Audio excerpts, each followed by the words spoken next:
queria compartilhar com vocês algo que tem, não diria me incomodado, né? Mas algo que tem despertado a minha atenção. E que há muito tempo eu penso nisso, estudo a respeito disso, e tenho visto que é um momento propício para nós falarmos. Chama-se arrebatamento da igreja. Olha lá, falei, arrebatamento da igreja. Por quê? Quem estiver fora da igreja não vai ser arrebatado. Pastor, você está com certeza disso? Sim, com certeza absoluta, né? E o texto que eu gostaria de compartilhar com vocês é a primeira epístola do apóstolo Paulo aos Tessalonicenses, capítulo 4. 1 Tessalonicenses 4, do versículo 13 ao 18. 1 Tessalonicenses 4, do 13 ao 18. É um texto que eu uso também nos velórios de pessoas que são evangélicas, que também traz um momento de certeza, de convicção e de consolo para aqueles que perderam um ente querido, mas que têm plena certeza de que eles estão com o Senhor. Mas o texto em si fala a respeito disso, mas também sobre o arrebatamento. A gente tem esse texto específico aqui em 1 Tessalonicenses capítulo 4, sobre o arrebatamento. Temos também 1 Coríntios capítulo 15, que vai falar sobre o arrebatamento, e mais especificamente sobre a ressurreição de mortos, que era uma dúvida que o pessoal da igreja de Corinto tinha. Isso aqui também, esse texto que eu vou ler, surgiu sobre, não tanto como dúvida, era dúvida também, mas um momento de tristeza, de abatimento por parte dos crentes da igreja de Tessalônica em relação aos seus queridos amigos, parentes que haviam morrido. Por quê? Porque tinha surgido um alarme de uma doutrina falsa, dizendo que o Senhor tinha voltado, e Paulo corrige, tanto na primeira epístola, mas especificamente na segunda epístola, esse falso alarme de que Jesus já tinha voltado. E os membros aqui da igreja de Tessalônica estavam preocupados com seus parentes que haviam morrido no Senhor. E Paulo escreve essa parte para consolá-los e ao mesmo tempo alertá-los de como seria isso, o arrebatamento. Diz assim a palavra do Senhor: Irmãos, não queremos que vocês sejam ignorantes quanto aos que dormem, para que não se entristeçam como os outros que não têm esperança. Se cremos que Jesus morreu e ressurgiu, cremos também que Deus trará, mediante Jesus e com Ele, aqueles que nele dormiram. Dizemos a vocês pela palavra do Senhor que nós, os que estivermos vivos, os que ficarmos até a vinda do Senhor, certamente não precederemos os que dormem. Pois dada a ordem com a voz do arcanjo e o ressoar da trombeta de Deus, o próprio Senhor descerá dos céus, e os mortos em Cristo ressuscitarão primeiro. Depois nós, os que estivermos vivos, seremos arrebatados com eles nas nuvens para o encontro com o Senhor nos ares. E assim estaremos com o Senhor para sempre. Consolem-se uns aos outros com essas palavras. Ao olharmos para esse texto do apóstolo Paulo, que deixou para a igreja de Tessalonicenses e que o Espírito Santo deixou aqui registrado para nós, a gente percebe que Paulo trata desse assunto e ele deixa para nós aqui alguns sentimentos que surgem nas mentes e nos corações das pessoas. Tristeza, né? Depois ele fala consolo, mas ele fala esperança. E por que Paulo traz à tona esses sentimentos que podiam brotar, estavam brotando nos corações e na mente dos Tessalonicenses e que também podem brotar das nossas mentes? Tristeza, esperança e consolo, certo? Tristeza, Paulo está aqui tratando porque os crentes de Tessalônica estavam tristes porque não tinham ainda uma convicção exata, eles estavam até praticamente novos da fé, a doutrina do arrebatamento não era tão difundida, e por isso Paulo escreveu isso para alertar e para deixar isso bem claro, bem cientes disso. E estavam tristes porque não tinham uma noção exata, bem convicta disso, e por conta disso, como eu falei, surgiu aquela vertente de um grupo de heréticos dizendo: o Senhor já voltou. Você vai ver que lá no capítulo 4 de 2 Tessalonicenses, Paulo fala assim: olha, quem não trabalha não come. Ele fala no capítulo 2 de 2 Tessalonicenses: o Senhor vai voltar, mas antes o ministério da iniquidade vai se multiplicar. Então os crentes de Tessalônica estavam tristes, e agora os nossos amigos queridos, os nossos parentes que morreram, e Paulo vem agora trazer para eles um alento para corrigir esse sentimento de tristeza, para transformá-lo em sentimento de esperança e de consolo. Agora, gente, realmente, quando a gente pensa em arrebatamento, existe para nós que somos crentes os sentimentos de consolo com aqueles que já morreram, nossos amigos em Cristo, e esperança com aqueles que ainda vão morrer e nós que estamos vivos, porque o arrebatamento é uma das maiores esperanças do cristão. O apóstolo Paulo gosta de trabalhar com 3 virtudes que permanecem. Ele fala isso em 1 Coríntios 13, depois ele repete em outras epístolas.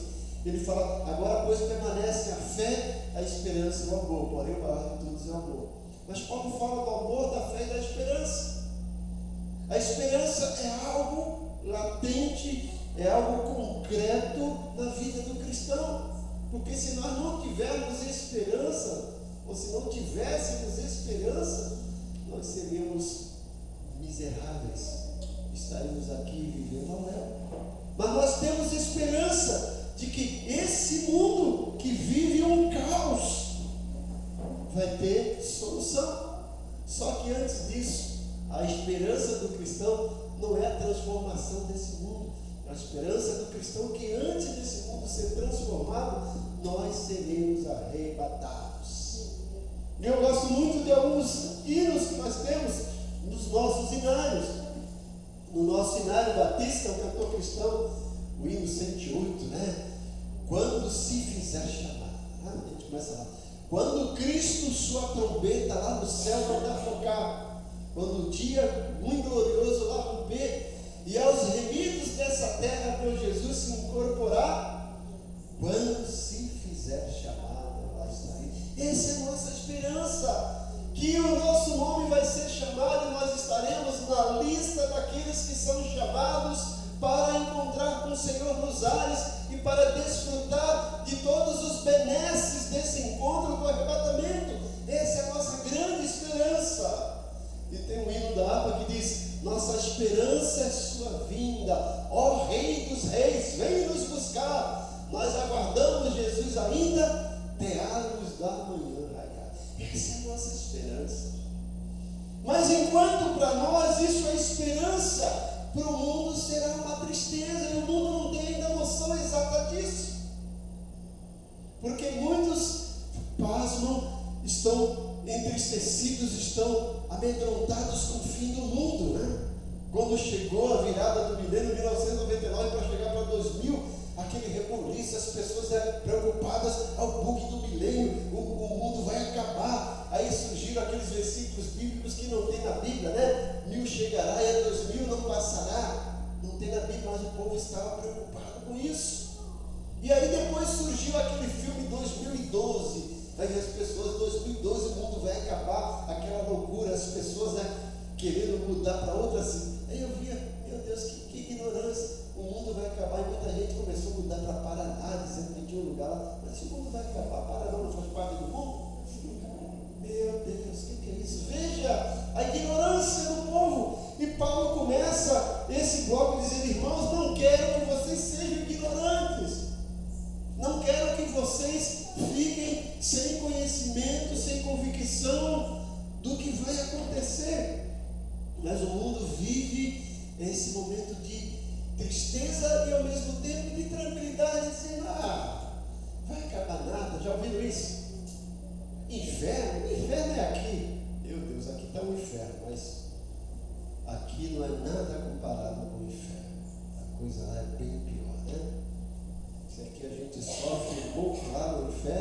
o sofrimento é eterno e não tem volta, não acaba nunca.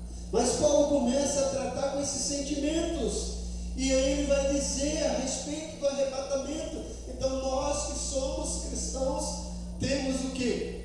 Esperança, convicção. Agora quem não é cristão, incerteza e tristeza.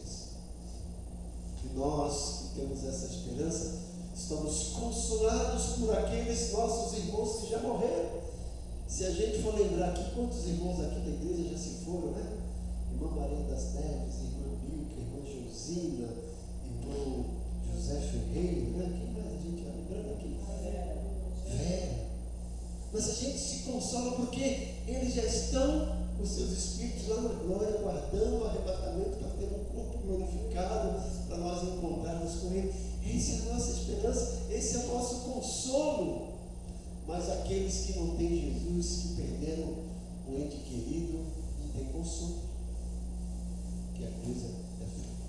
Mas Paulo começa, irmão, não quero que vocês sejam ignorantes quanto aos que dormem, para que não se entristeçam com os outros que não têm esperança.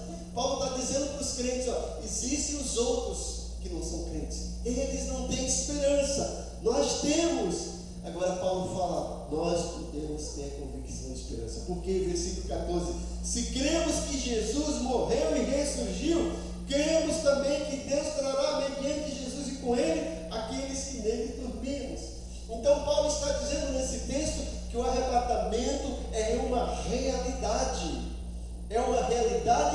para os crentes.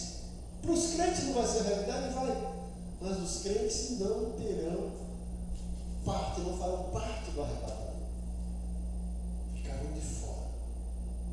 Paulo está dizendo que o arrebatamento é uma realidade para os cristãos. Olha que ele começa dizendo, irmãos.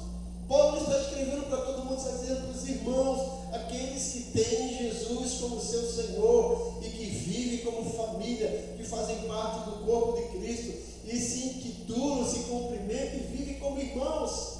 Para esses há esperança, para esses há convicção, para esses o arrebatamento é uma realidade baseada no que Paulo diz. Olha, se você crê que Jesus morreu e ressuscitou, você crê? Você que está aqui nessa noite, crê que Jesus morreu e ressuscitou? Então você pode crer que o arrebatamento é uma realidade para você.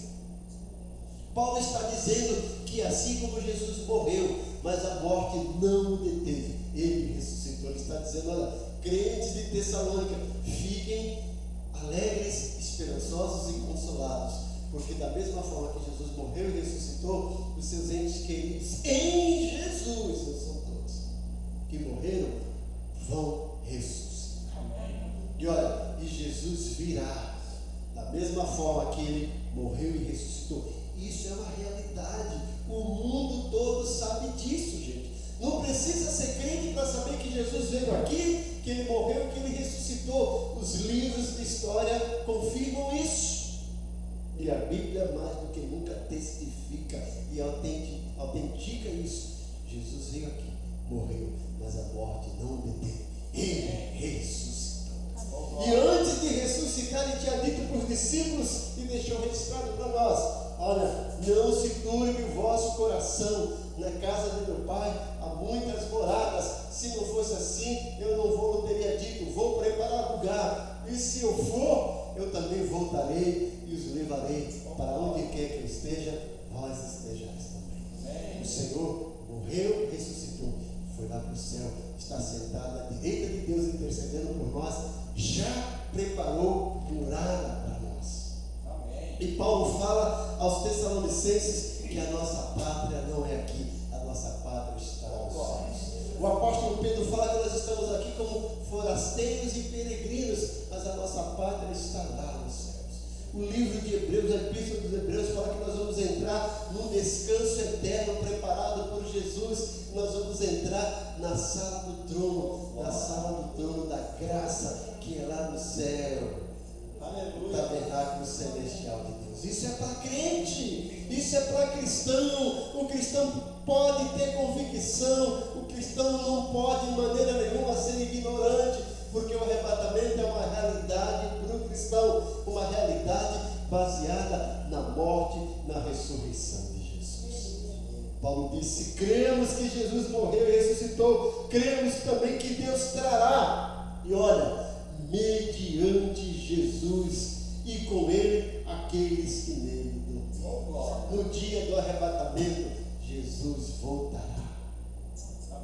E vai trazer com eles aqueles. Olha, aqui a Igreja Batista Ebenezer vai encontrar a irmã Milka ressuscitada com o corpo glorificado, a nova irmã Josina, o novo José Ferreira, a nova Vera e todos aqueles que a gente conhece que partiram com o Senhor, Renato, né? Glória! Porque serviram a Jesus. Irmão João Grandão, a irmã Zorilda. Temos certeza disso, gente. Paulo diz, e ele diz no versículo 15: dizemos a vocês pela palavra do Senhor que nós os que estivermos vivos, os que ficarmos até a vinda do Senhor, certamente não precederemos os que dormem. Pois dada a ordem com a voz do arcanjo e o ressoar da trombeta de Deus, e olha o que ele diz aqui: o próprio Senhor descerá dos céus e os mortos em Cristo ressuscitarão primeiro. Paulo está dizendo que quando as coisas estiverem completas, na ótica de Deus, quando tudo se completar, uma trombeta vai ser tocada. E esse som da trombeta, aqui na minha concepção, é um som espiritual. Só os espirituais, só aqueles que estão em Cristo vão ouvir o som dessa trombeta, quando a gente menos esperar. Aquele som maravilhoso que vai soar nos nossos ouvidos. É o som da chamada. Quando Cristo, sua trombeta lá no céu mandar tocar, esse dia é muito glorioso lá romper. É o som do chamado para os crentes. E aí você fala: mas quando será isso? Nós não sabemos, mas Jesus deixou para a gente alguns sinais. Quando a gente olha Mateus 23, Mateus 24, né? Jesus fala sobre o princípio das coisas. E a gente olha, eu tenho acompanhado, gente, a situação do mundo. Eu falo: Jesus está às portas. Jesus disse: olha, o Filho do Homem vai voltar, né? E quando ele voltar, encontrará fé na terra? Ele diz: por se multiplicar a iniquidade, o amor de muitos esfriará. Gente, quando a gente começa a olhar, se multiplicar a iniquidade, nunca na história a iniquidade, o pecado está tão alarmado como hoje. Mas se você prestar atenção nas histórias, Jesus começa a dizer: assim nos dias de Noé, nos dias de Noé. Veja o que está acontecendo, né? Na Bíblia, lá em Gênesis, olha, primeiro um homicídio, um irmão mata o irmão, é isso? Caim mata Abel. E depois a coisa começa, a iniquidade começa. E aí Deus fala assim: olha, está difícil, a coisa está feia. O pecado, a iniquidade atingiu índices alarmantes. E o Senhor falou: eu preciso dar um basta nisso. E Deus deu um basta através do dilúvio. O dilúvio é uma figura de que o arrebatamento vai acontecer. E segundo alguns estudiosos, gente, o dilúvio aconteceu cerca de 2000 anos depois que o homem saiu do paraíso. Jesus morreu e vai fazer 2000 anos. Ele saiu daqui e entrou no paraíso. É algo para a gente pensar. O dilúvio surgiu quando o pecado se multiplicou. E nós estamos vivendo um período desse alarmante do pecado tomando proporções estarrecedoras. E que hoje fazer o certo não é mais certo. O certo é fazer o errado.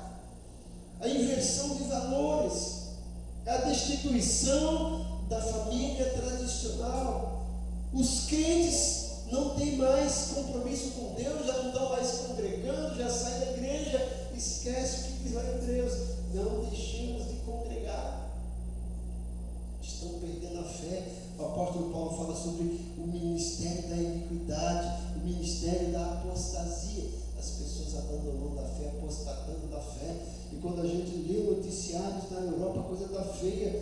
Lugares que eram igrejas hoje são revendedoras de automóveis, são centros de shows, igrejas fechadas.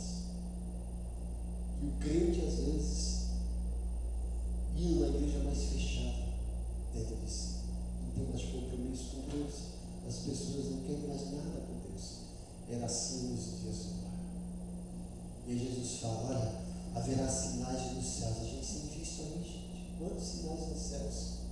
Guerras e rumores de guerra. Nós estamos vivendo isso, guerras e ainda rumores de que essas guerras vão se aumentar. Pai contra filho, filho contra pai. Nós temos visto isso. Filhos matando os pais, pais matando filhos. Já não há mais aquela empatia, já não há mais aquele laço de família, porque as pessoas, por causa de dinheiro, por causa de herança, de ganância, miram, projetam planos mirabolantes para tirar a vida dos pais, para ficar com uma porção de herança. Que coisa estamos vivendo isso, gente? Jesus está voltando. E o arrebatamento é coisa séria. Jesus disse: assim como foi nos dias de Ló e nos dias de Noé, assim será nos dias da vinda do Filho do Homem. Ele virá, e Paulo está dizendo aqui, olha, versículo 16: pois dada a ordem como a voz do arcanjo e o ressoar da trombeta de Deus, o próprio Senhor descerá dos céus. Aleluia. O Senhor vai descer, gente. Isso é bom para os crentes. Ele já desceu aqui para salvar o mundo. Agora ele descerá para levar a igreja do mundo e para depois dar um basta nesse mundo. Ele vai descer para a igreja. Ele já desceu para o mundo, agora vai descer para a igreja. E o texto fala: ele descerá dos céus, e os mortos em Cristo ressuscitarão primeiro. Mas não acaba aí. Paulo diz no 17: depois nós, os que estivermos vivos, seremos arrebatados com ele nas nuvens para o encontro com o Senhor nos ares, e assim estaremos com o Senhor para sempre.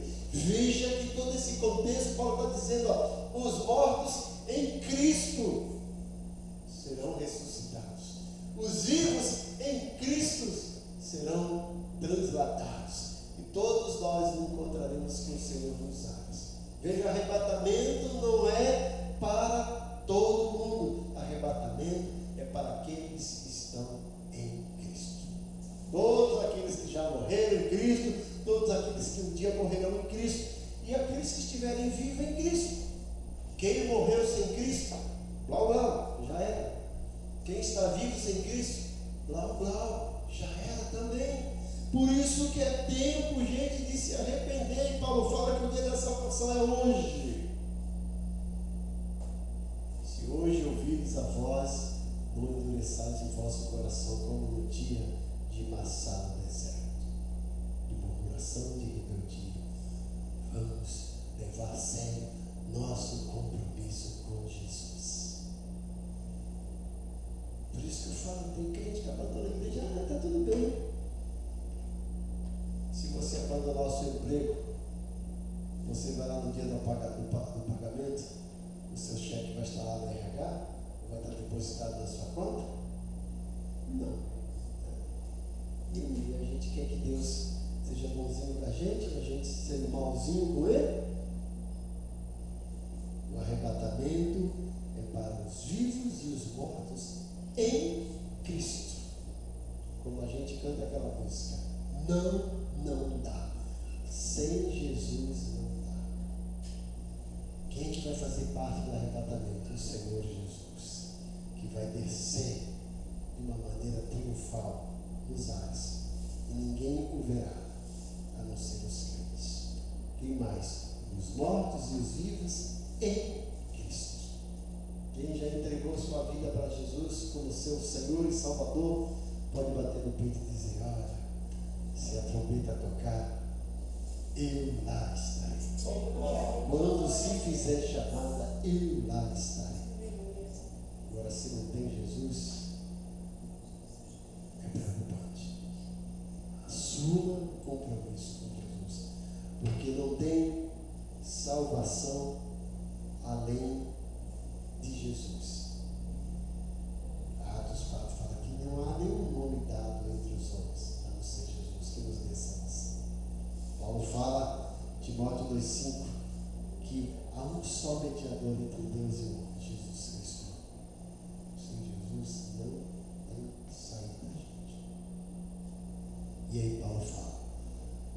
17. Depois nós, os que estivermos vivos, seremos arrebatados com ele nas nuvens para o encontro com o Senhor nos ares. E assim estaremos com o Senhor para sempre. Amém. Então, quando essa trombeta tocar, os mortos em Cristo de todos os tempos, de Jesus para cá, vão ressuscitar com o corpo glorificado. Você vai ver isso em 1 Coríntios 15. E se você piscar, Paulo fala no abrir e piscar de olhos.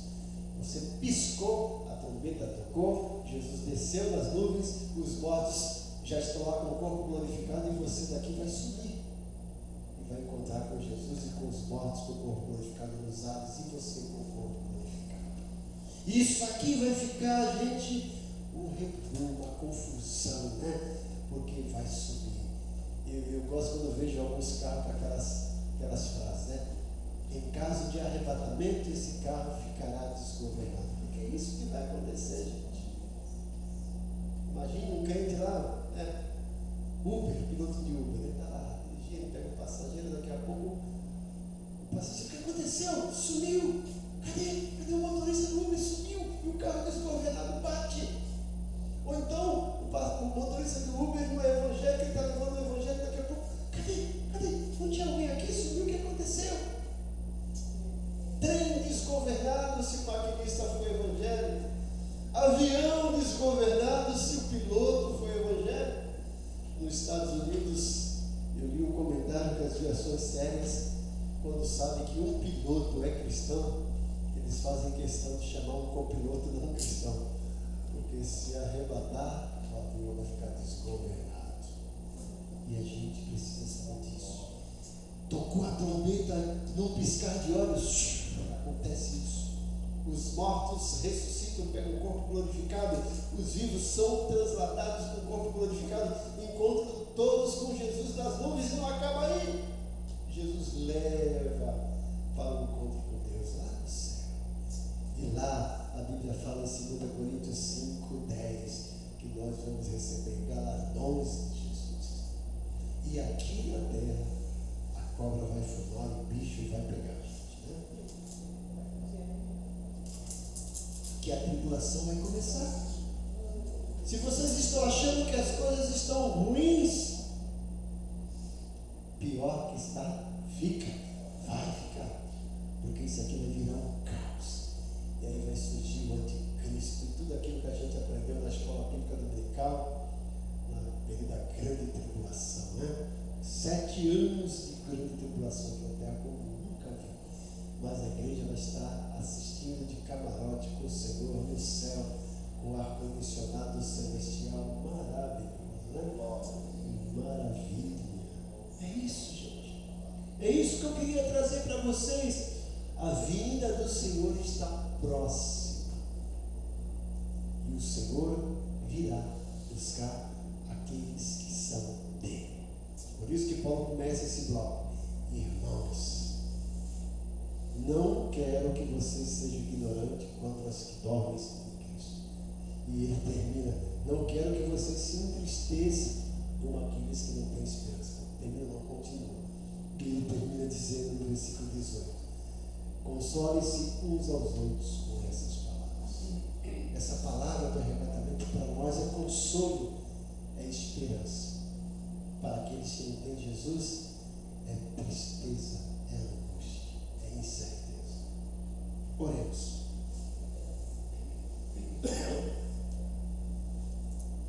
Pai bondoso, muito obrigado, porque nós temos a Tua palavra que nos alerta, nos instrui, nos desafia, nos lembra daquilo que está escrito, para que a gente valorize o nosso compromisso de sermos cristãos, de termos a nossa salvação conquistada, garantida por Jesus, de termos a esperança e a certeza de que Jesus virá. E nessa certeza da volta dele, a nossa esperança, o nosso consolo de que seremos arrebatados, encontraremos os nossos entes queridos que já partiram com o Senhor. E seremos glorificados para estar para sempre com o Senhor, uma nova vida, um novo céu, com novas bênçãos. Nos ajuda também a levar essa mensagem para aqueles nossos amigos, queridos, entes queridos, parentes, que ainda não têm certeza de salvação, para que garantam sua salvação através de Jesus Cristo. E nós somos gratos pela nossa salvação. Muito obrigado. Em nome de